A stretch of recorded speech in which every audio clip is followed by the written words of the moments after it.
Talk about, please, if you could, the phrase keeping it real. How would you define this? Keeping it real, I suppose it links to one of the sessions that I do as a workshop called Identifying Your Voice. It's linked to just being yourself in all the spheres of your life experiences, whatever it is that you're doing.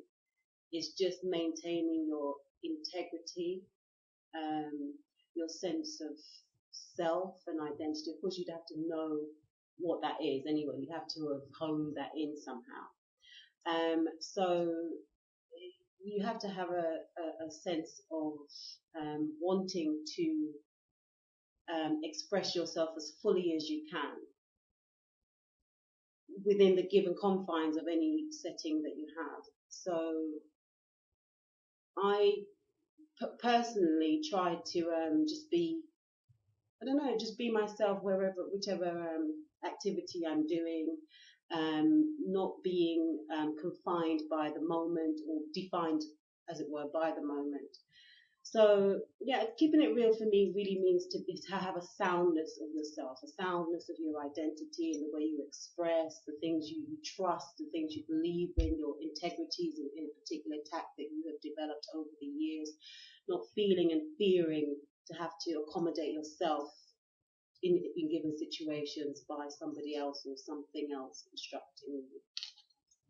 So you are a very multifaceted lady in terms of being a writer and editor, and my favourite phrase that you coined for yourself is spiritual creative. Being multifaceted, and obviously you're playing to a lot of your strengths. Do people allow you to be all of these things that you want to be and more? Interesting question. Multifaceted. Well, I kind of think that I'm not really trying to even allow. I wouldn't say I would allow anybody to really try and define that sense of those different facets of me. I know what my strengths in each of those, and I try to speak to those or be those as best I can. I know I can write. I know I can also edit. Sometimes obviously it's touch and go, as everything is. In terms of the spiritual practice that I do, yeah, back in the day you tried to hide those things and be like, oh, I don't want anybody to know that bit about you or whatever. But actually, I got to a point where it doesn't matter. I don't really so much care if somebody is like, oh well, they don't understand that side or whatever. They tag on sometimes to a thing that they remember. Say like I did Pamper Day. Newbie Pamper Day. And when I say did, maybe sometime in the future I might pick it back up. And some people don't realize that there's a Pamper Day me, and then there's the other side, the writer me, which was always there. The academic even. Those sides, they've never not been there. It's just that at certain times I focused on different aspects of myself. Yeah, very difficult to watch into this strange thing, but I'll try. Yeah. In terms of, I think it's, you have strength in yourself, and as people and our viewers do, but sometimes, you're pegged into doing one thing at one time. So for me, and this shows about challenges and having solutions to those challenges, how do you balance all of those things? I'm giving instructions to look at the camera. I was like, yeah, where is the camera? Is it over there? I can see it. While I'm distracting her. Yeah. How do I balance the being of myself when I think it's really difficult to answer that question. I think it goes back to the sense of just knowing that if I'm invited, for example, to do a presentation or something, say Tony Warner, Black History Walks, he invites me quite often to curate some of his films and so on. Well, he will do that from the perspective of knowing that I have an academic interest or perspective on this particular issue, or I have a spiritual interest or perspective on this issue. So I just know that for me, I'm not in a contradictory position. Nothing that I'm going to say or is going to contradict who I feel I am. So I balance it by, like I said, just really having a grounded sense of that, who I am, and I just flow into that character or that sense of being, so that the person that I'm then engaging with, they really have no option but to just see me literally at the face value that they're seeing me.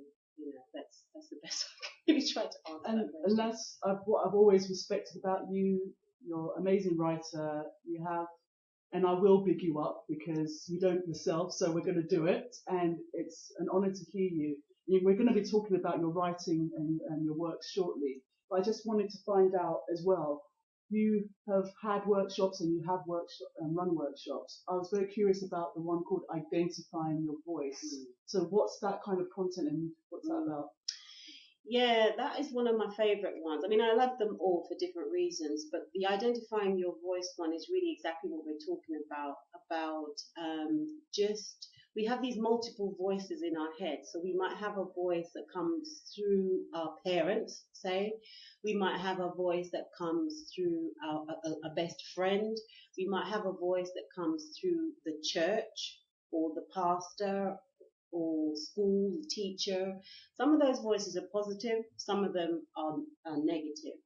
And we need, when I do the workshop, to identify the multiple voices that you have inside of your head. You also have voices from books that you've read, organizations that you're part of, subject areas that you're interested in. All of these infuse you with a sense of who you think you are for the most part. And what I try to do with that workshop is to peel back all of these ones that are just superimposed voices or narratives or perspectives, to get to the one that is authentically yours, that you are then expressing yourself uniquely. So one of my gripes, for example, is people who call themselves self-declared poets, or they do spoken word, and yeah, and they and they take on a voice that I don't find all the time is their voice. I find is the voice of the moment, maybe. It's the voice of the subject matter. It's a particular sound that they think they're adopting and they're having to be. They haven't, to me, sometimes fully really explored what it is specifically and uniquely they're trying to get across. They also haven't sometimes honed or properly crafted actually the joy of really being the authentic self. And they're sounding to me sometimes artificial. And I would like them to try and understand why you're sounding artificial, if they can really get to that point where they can see that. And try to sound more genuine. But sometimes there's trauma involved in the superimposed voices that we have, or persona that we put on. There's all kinds of abuses, all kinds of prejudices that we've had to face, that we then sort of, we could be like literally actually just vexed permanently, or a victim permanently, because we think, well, this is what I have to talk about because I have experienced this victimhood, and I am now the victim forevermore, perpetually. Whether some of the trauma leads to mental illness, for example, as well, then I am a victim of mental illness, and therefore that's the voice I'm going to speak through.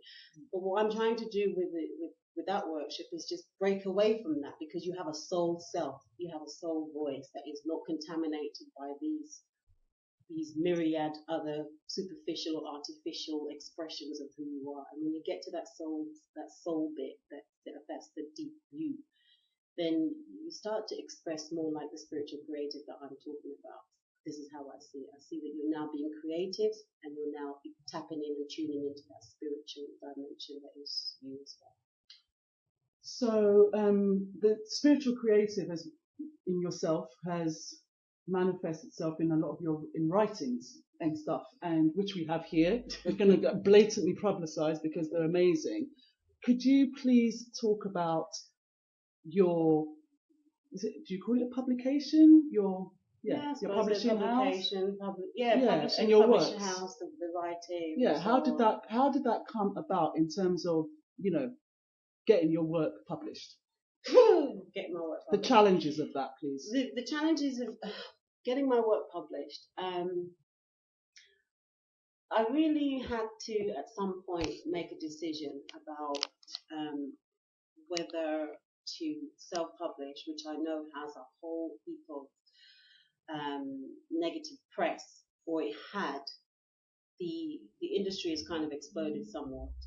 But when I was thinking of what I needed to do in terms of getting my writing out, I was hoping to do it traditionally, which is you send it off to people, get an agent, you send it off to them, they read it and they think whatever they think, whether it's good or whatever, and they take you on and then they promote it and they publicize it.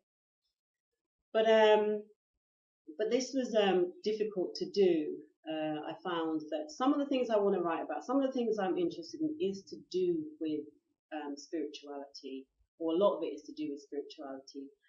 And so that means that whoever that agent is out there that I'm just trying to send my thing to might not really, have that kind of empathy, or you just might be mistapping the person who you're trying to get to look at your work. And so after a while, I just was tired, and I just thought, you know what, I'm going to try and do this myself. And to be fair, I then went to a launch of a publishing house called Jacaranda Books, and I must big Jacaranda Books up, Valerie Brandes, who is the founder of that brilliant sister. I went to her launch for a publishing house, and there made a decision that, you know what, I'm going to do this. And because I knew about Margaret Busby, I knew about the Huntleys, especially Jessica Huntley, and so I had an idea of. Initially, I wanted Bogle to publish my PhD thesis, but they weren't able to do so. And but having gone to this to see Jacaranda's launch, I just thought, you know what, I'm going to try and do it, because ultimately we need more publishing houses that are African owned anyway. It's just that the problem with that is that when you're self-published, it's very difficult to get, say, an award for publishing your own, it's like you're blowing your own trumpet. So those are some of the real challenges now that the things are published. It's like, who determines then whether that has worth? Is it still us as the publishing? This is us, myself, and Atenda Asante with my partner to do Way Wive Wordz. It's who decides that it's credible. And you can't always be that one. You have to rely on the industry. You have to rely on the gatekeepers somehow helping you to do that. So I decided to publish my work, the first novel, which is Elijah. And that was also because I'd left I was working part-time at university, but I left there and set up my own set of creative writing workshops. I wanted people, the students who would come, to know that I can actually also write creatively, as opposed to me just teaching, because I thought if I didn't have a product, it wouldn't really be credible. So that was the other impetus for doing it, and then it just blossomed from there. Okay. And I just wanted to say, is there anything that you'd like to... This is an initial interview, people. We're going to be delving deep into the wealth of knowledge this queen has. Wow. So, yes, wealth, and riches beyond your imagination. And we're going to come back to this, but moving on to something else. Another feather under your bow is tell us about the PEN Network and that initiative, the fundraising, and also the Raw Food Challenge. The Raw Food, the vegan Raw Food Challenge. The PEN, okay, the PEN Network, which is Promoting Educational Needs Network, was set up by myself and 6 other lovely people to really, fundamentally what we wanted to do was to raise some funds for a school called Odoya Chem. In the initial setting it up, we wanted to just give this school some funds so that they can develop their curriculum. And the reason why, or develop the school actually, the reason why we chose that particular school was because it tied with some of the principles I have, some of the principles of Pan-Africanism. And there were some teachers in there who were trying to include Pan-Africanism into their curriculum. So we thought that that's one of the main reasons for supporting such a school, and it's also like a privately owned. It's privately owned. It's not government funded or anything, so they have to rely on funds from sponsors, supporters from wherever. But we actually broadened out to saying, well, okay, we'll start with this, and then we'll actually move on to other African-derived or African initiatives where education is a priority we need. But at the moment, we did a fundraising dinner and dance in 2015, and then this year, because we're all just volunteers doing it, it's sometimes difficult to manage, but it's some wonderful people that we're very much dedicated. We decided to do fundraising activities this year to raise some money, £3,000 to raise for this school so that they can have a better infrastructure. Also because one of the challenges of even doing it is just the tiredness of seeing poor, depressed looking, Africans in this kind of situation where they're like, woe is us. So we didn't really want to give it that, but actually the reality is the roof is caved in, there's stagnant water when it rains, mosquitoes breed, the toilet situation is a nightmare, and so it's just awful. We thought we'd do these fundraising activities, one of them including the raw and vegan challenge. The other is a 10K run, which I will not be doing, I must say. I did toy with this idea for like 2 seconds, but I did venture to do the vegan challenge, and I'm now in the 5th week of that. I'm doing it for 6 weeks, but so we've tried to get other people involved in doing that, and I know you've had Olivia on the show before, who successfully, I must say, did the raw food challenge for 2 whole weeks. She used to be a raw foodist, but over the time she was kind of switched. And then the other day they did a bike ride. So there was a bike ride challenge as well last weekend that was done. So we've got a number of these little activities, and the last one will be a big line dance in the park. Everyone's got to come. It's got to be massive, and all with the aim of raising funds for the school. So it's a worthy cause. People can be fully engaged instead of feeling helpless of how they can help or how they don't know. So we'll put the details after the video is online. All information we've contacted. My question to you is, I know people who are vegan.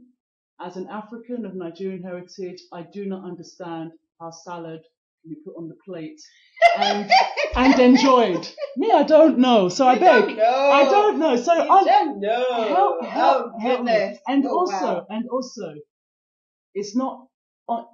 Can you have healthy, filling vegan food that is easy on your pocket and doesn't scare my people back home when they come to visit?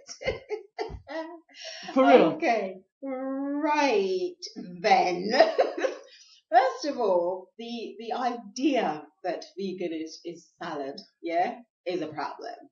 Let's clear that one up. Because I suppose I learned about food without meat from being in Guyana. And the other day, I was telling my sister that I'm doing this vegan challenge, and she screwed up her face like it was like I told you had to eat carpet for like whatever, like the Rivita-ness and all of that, or whatever. And I said to her, okra stew and rice is vegan. Okra stew and rice is vegan, and I grew up having chow mein that didn't have no meat in it. I grew up having okra stew, plain okra stew. We had like something called bora, which is string beans. It's just stewed up with onions. Onions, you could do it coconut milk, an actual coconut milk. You could curry that if you want. You could have squash. You could have every single vegetable with rice. Yes, different vegetables with rice. We had a thing called shine rice in Ghana. This is if you really like the poor people would have shine rice, or if there's I actually think there should be a delicacy in Guyanese restaurant. So you could have shine rice, which is coconut milk. My grandfather said if you have coconut milk or coconut, and you have rice, and you have onion. You just flavor it like that, and then you can have spinach or callaloo or whatever the green is that's produced, whatever the greens are that's produced in the land. You just do that with yams, for example. You have yam, yeah. You have provision, and you don't have. You just string them up with some onion, stew them up with some onion, yeah. You don't have to do that every day though, yeah, because obviously we're mindful of the carbohydrates and the starchiness of some of those foods, which we have. I mean, we have some things in our African diet that's just wrong, yeah.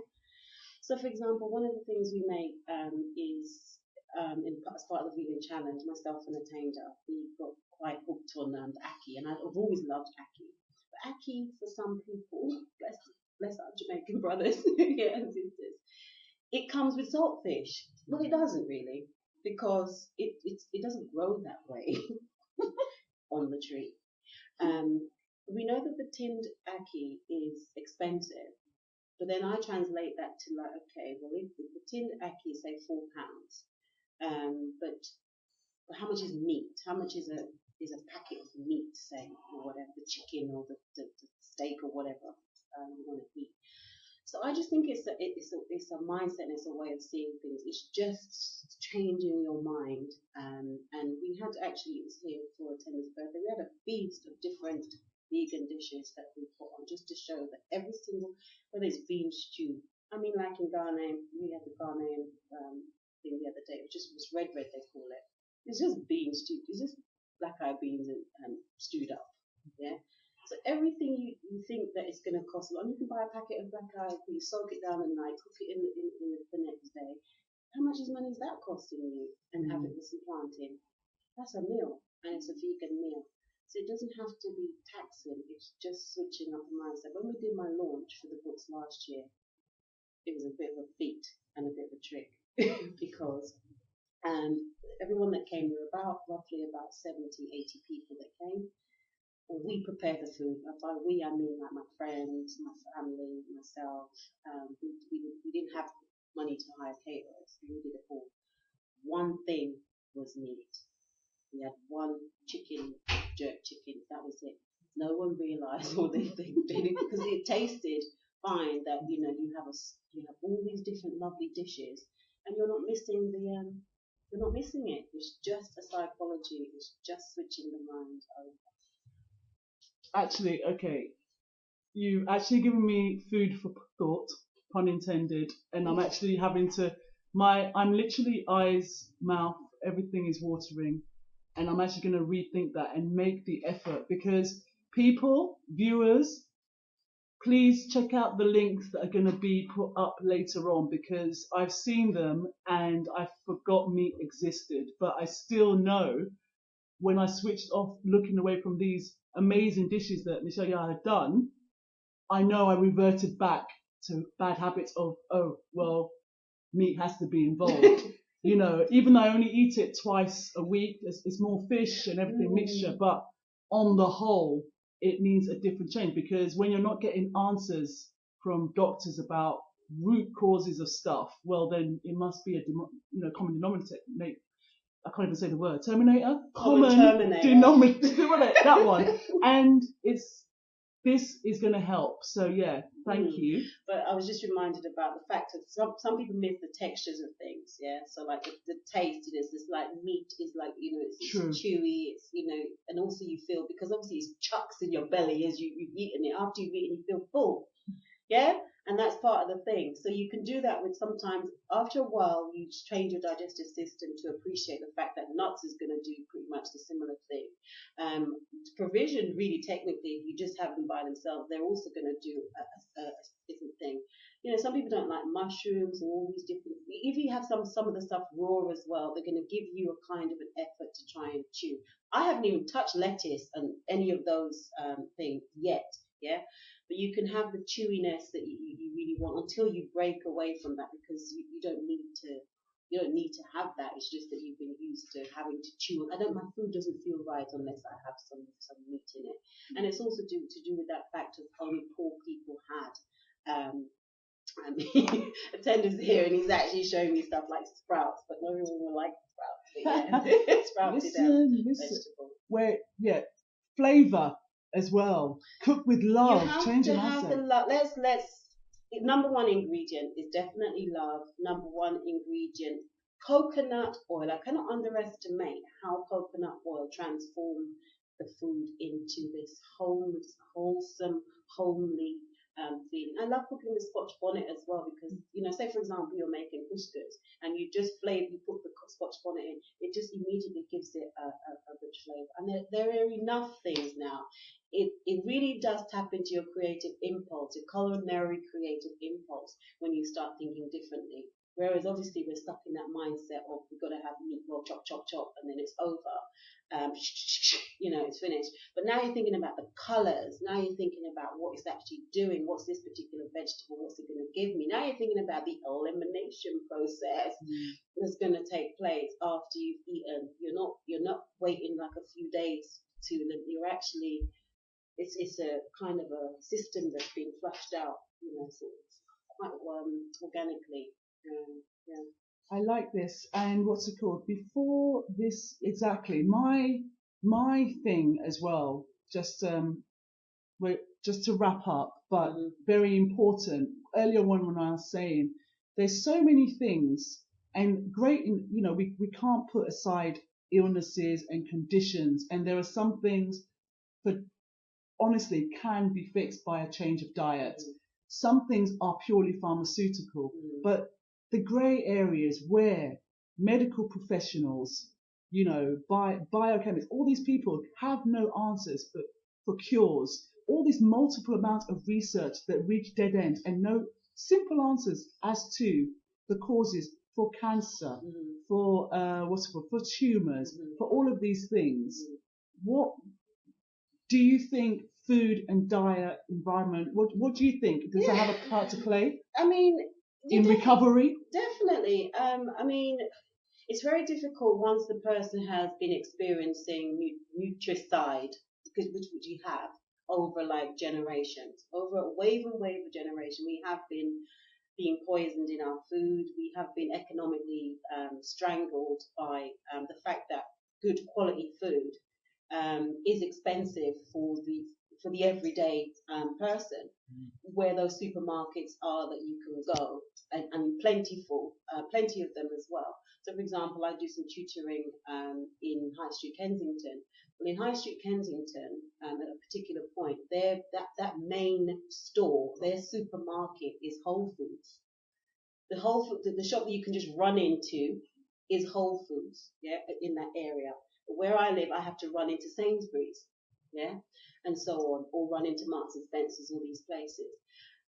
So it's systematic, this kind of, slowly killing us. And I know of people who will say be addicted to, let's say, Coca-Cola, or Pepsi. They'll drink that, and those people have had cancer.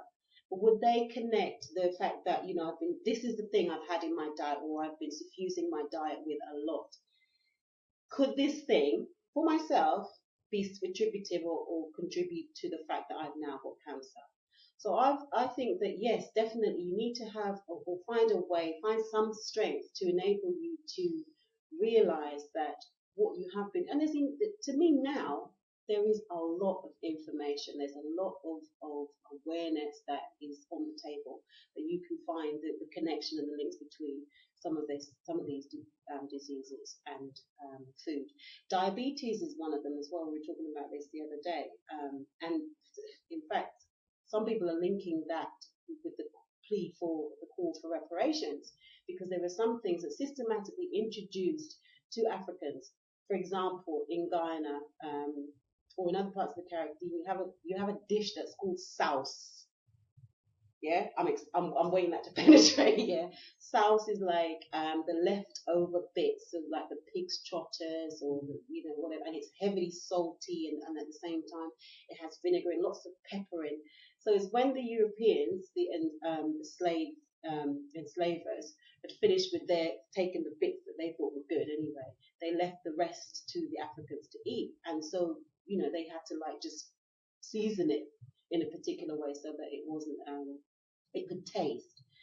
Now, having a lot of salt, having a lot of sugar, and again, we would need to do some research into finding out whether sugar was one of those things that we really were consuming big time in any part of our lives on the continent of Africa before that introduction of that economic enslavement process. Because there are some of these things that were introduced systematically upon us, and we bought into them, and I don't think there's enough investigation in how that is impacted. Like salt is one of those. Yeast. Yep, salt, yeast, wheat is another like proper food, scary, and the way it impacts and affects a lot of people as well. So I think there's a definite, definitely. But the point is that if you contract this this disease, like like if you just contract cancer, what do you really do? They're going to tell you obviously you need to have chemotherapy. And like I said, because we are in that state of nutricide, really, you're weakened. You're going to go along with that because you're going to think, well, you know, I don't want to die, you know, so I'm going to have this thing that ultimately will help me. It doesn't always help. Sometimes it does, but really, I think we should be nowadays thinking more and more about what we're eating in the first place. But secondly, how can we challenge the fact of needing to use chemotherapy? There are people who have actually successfully not used chemotherapy, changed their diet, and have beaten cancer.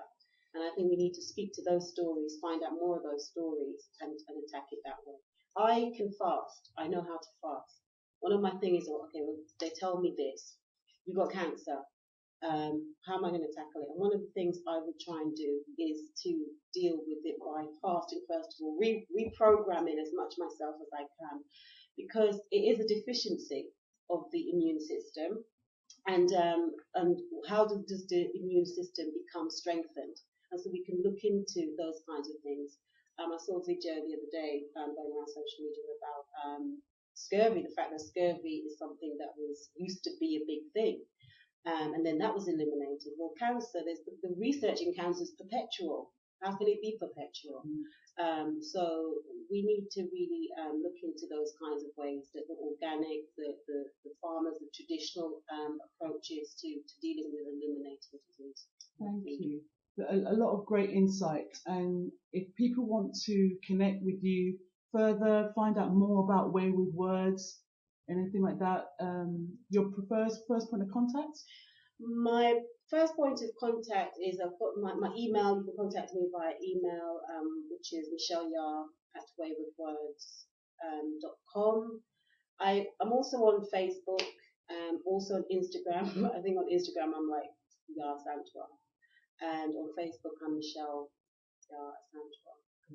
But yeah, there are those various ways. Thank you. Thank you very much for having me. You are very welcome. Thank you so much. Hello everybody, it's me again. Books, buy books. Something Buried in the Yard, Elijah, Mama Lou's Tales, and we have very much for Guyanese Komfa, The Ritual Art of Trance.